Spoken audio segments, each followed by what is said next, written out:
يقول طلع ضعن الحسين. شلون تقعد ام البنين ها؟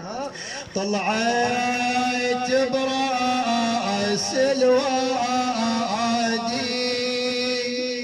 ام البنين تنادي. شو تقول للضعن ها؟ هونك علي يا ضعن يا الماخذي وياك الوطن ريض لي سويعة زمان كلمة حاجي ولادي ام البنين تنادي.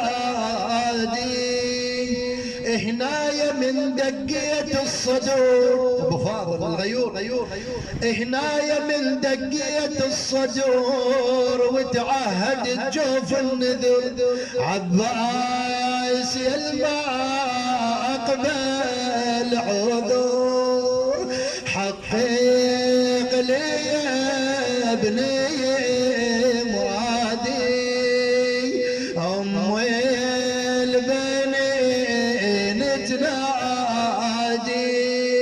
يقول طلع ضعن الحسين ما قدرت ام البنين تقعد بالدار تبعث ضعن الحسين صاحت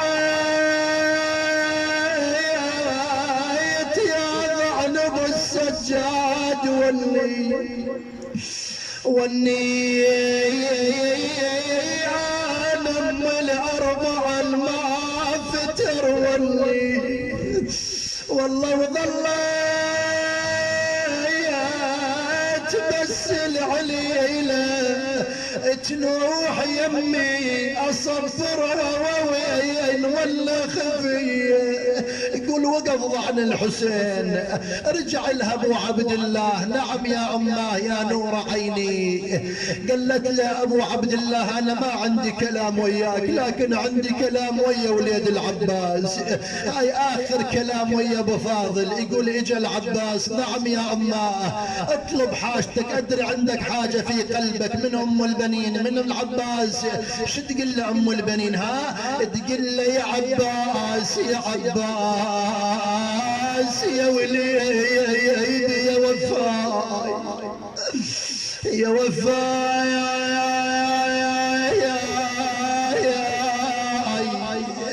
انا سقيتك يا يما دموع عيناي يما وريد الجزء منك طلبتي هاي. قول يما قبل حسين لا تذوق الماي قبل حسين لا تذوق الماي. بقت ايام تنتظر ام البنين تنتظر رجوع وليدها الحسين.